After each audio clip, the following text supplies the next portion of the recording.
안녕하세요. 다락방까지 올라오시느라 고생 많으셨습니다. 어버이날을 맞은 바나의 다락방의 바나입니다. 옷은 카네이션 색깔입니다.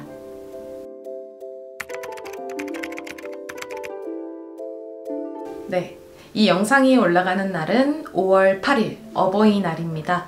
여러분 다들 어버이날 잘 챙겨 드리셨나요? 제가 영상을 어떤 거를 준비를 할까 하다가요, 어버이날을 맞아서 어머니에 관한 소설을 한 편 가지고 왔습니다. 사실은요, 어머니에 관련된 소설 한 편, 아버지에 관련된 소설 한 편을 리뷰를 하고 싶었는데요. 제가 가진 소설들 중에서 아버지의 삶을 다룬, 또는 아버지와 나와의 관계를 다룬 소설이 없더라고요.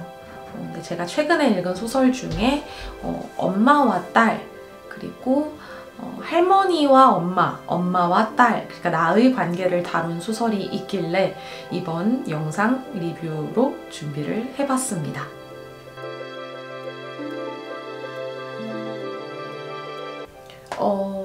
친애하고 친애하는 이라는 백수린 작가님의 소설이고요.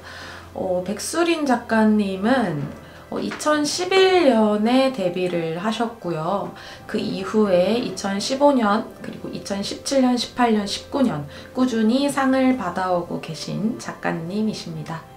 소설은 이런 식으로 시작이 됩니다. 이제부터 나는 그 집에서 할머니와 마지막으로 보냈던 몇 개월에 대한 이야기를 하려고 한다. 이것은 틀림없이 할머니와 보냈던 한때의 이야기지만 할머니에 대한 이야기만은 아니다.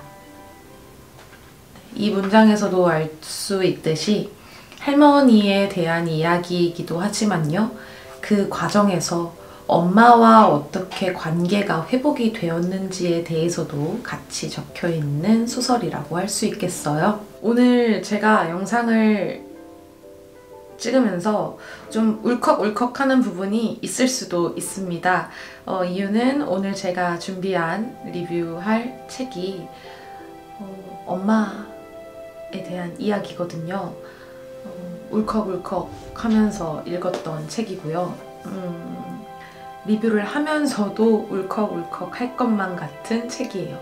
왜 이렇게 엄마 생각을 하면 눈물이 날까요?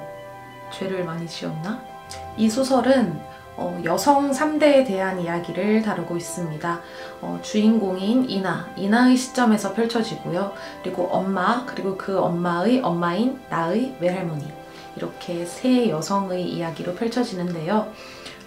할머니가 편찮으셔서 내가 할머니의 집에서 잠깐 살게 되고요. 그 할머니가 편찮으시다는 상황을 그러니까 나는 몰라요. 엄마와 외할머니만 알고 있는 상황입니다. 그 상황에서 주인공 이나가 겪었던 감정들이라던가 이나의 시선에서 바라본 엄마와 할머니, 그리고 엄마와 할머니의 관계를 적어 나가고 있는 소설인데요. 이나와 이나 엄마는 굉장히 어색한 사이예요. 둘이 굉장히 다른 인물로 묘사가 돼요. 나는 무엇을 하고 싶은지 모르고 하고 싶은 일도 딱히 아직은 없는 인물로 나오고요. 어머니는 자기 주관이 확실하고요. 일에 최선을 다하는 워커홀릭인 여성으로 나옵니다. 이런 엄마는요, 이렇게 조금 느긋한 딸이 이해가 안 가는 거예요. 그래서 늘 딸에게 너는 네 아빠를 닮아서 그렇다라는 말로 가슴에 비수를 날리고요. 이 딸은 늘 엄마를 실망시키지 않을까, 엄마가 나한테 실망할 거야 라는 생각을 가지면서 엄마를 어색하게 대하고 어려워하는 딸로 나오고 있습니다. 이렇게 시간이 흘러가면서 할머니가 결국 요양원에 들어가시고요. 이나는 다니던 대학을 그만두고요. 남자친구인 강과 혼전 임신으로 인해 결혼을 하게 됩니다. 그렇게 임신 소식을 알리면서 이나는 엄마에게 미안하다라는 말을 해요. 그때 이나의 엄마는 의외의 대답을 합니다. 괜찮다. 자식을 낳고 아이를 키우면서 사는 삶도 괜찮은 삶이다 라는 말을 하는데요. 그 부분에서 눈물이 핑 조금 돌았어요. 내가 남들한테 손가락질 받을 만한 일을 해도 우리 엄마는 내 편이겠구나. 이렇게 물고 막 이렇게 막 싸우고 서로 안 볼 것처럼 막 앙칼지게 굴어도 결국에 내가 어떠한 공경에 빠졌을 때, 모두가 나에게 등을 돌렸을 때 내 손을 잡아줄 수 있는 사람은 엄마구나 라는 생각이 들면서 굉장히 많이 울컥했던 것 같아요.